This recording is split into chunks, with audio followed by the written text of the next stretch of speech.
La fin de The Walking Dead, disponible sur Netflix, n'a été ni paisible, ni simple. Une grande partie de l'épisode final résout l'arc du Commonwealth de la saison 11, tout en proposant des ouvertures pour le futur. La série The Walking Dead a captivé des millions de téléspectateurs à travers le monde au cours de ses 11 saisons. De son lancement en 2010 à sa fin en novembre 2022, la série, à retrouver sur la plateforme de streaming Netflix, a réussi à créer un univers post-apocalyptique intense et plein de suspense, basé sur la bande dessinée éponyme de Robert Kirkman. Mais comment la série s'est-elle terminée? Cette dernière saison, la 11e, a été diffusée en deux parties. La première partie, à partir du 22 août 2021, tandis que la deuxième partie a repris en novembre 2022. La saison finale a su garder les fans en haleine avec de nombreux rebondissements, des moments clés et le retour de certains visages familiers de The Walking Dead. Le moment marquant du dernier épisode de la série reste évidemment la neutralisation de Pamela Milton. Comment les héros de The Walking Dead ont battu Pamela? Si la façon dont les héros arrivent à infiltrer le terrain de Pamela reste peu expliquée dans le final de The Walking Dead, les protagonistes rassemblés sont secrètement introduits dans les The States, un quartier riche et fermé où Pamela et son entourage se sont réfugiés, grâce à l'influence conservée par Mercer parmi les soldats du Commonwealth. C'est de cette façon que Tommy est capable de sauver la vie de Judith et que Mercer peut lancer sa mutinerie de l'intérieur. Le plus grand bouleversement est le discours de Daryl Dixon, prononcé à l'origine par Rick Grimm dans la bande dessinée originale. Il convainc les deux camps de baisser les armes.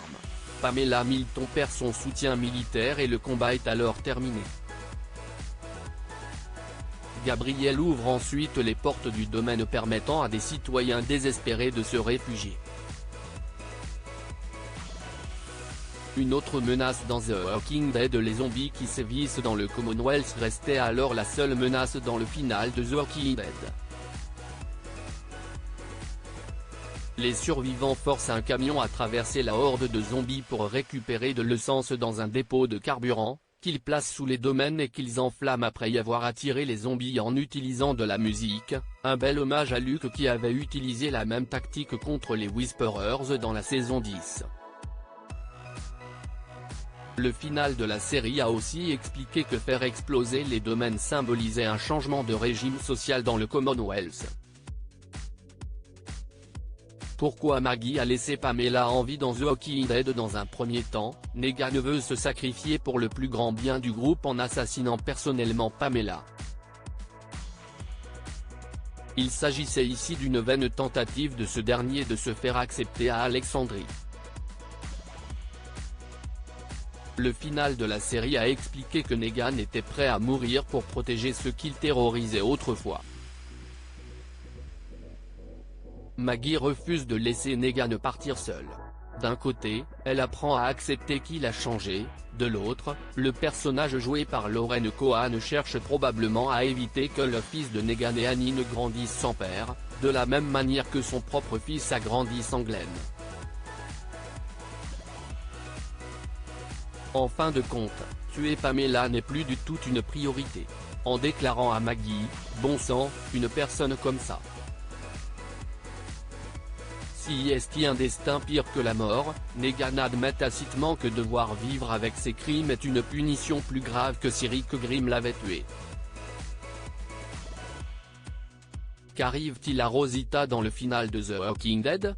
À la surprise de peu de fans, Jules meurt presque immédiatement dans le final de The Walking Dead, et Luke le suit de près, lorsque l'amputation de sa jambe ne parvient pas à le sauver. Cependant, la plus grande victime reste Rosita. La blessure s'étant produite hors écran, les détails de la mort de Rosita sont quelque peu ambigus, mais la jeune femme a été mordue alors qu'elle, Gabriel et Eugène fuyaient le foyer pour enfants du Commonwealth après avoir sauvé Coco. Les dernières conversations de Rosita avec Eugène livrent sans doute l'un des moments les plus poignants du final de la série quand les deux personnages se disent « je t'aime ». Ces derniers mots, plus amicaux qu'amoureux, cimentent le lien indissoluble entre Rosita et Eugène, qui ont fait leur début ensemble dans la saison 4 de The Walking Dead. Des dernières minutes plus calmes pour The Walking Dead, la fin de la saison 11 de The Walking Dead effectue un saut dans le temps. On se retrouve un an après les événements du final. Ezekiel a été nommé nouveau gouverneur du Commonwealth. L'actuel lieutenant Mercer est le bras droit d'Ezekiel, tandis que Carol est directrice des opérations.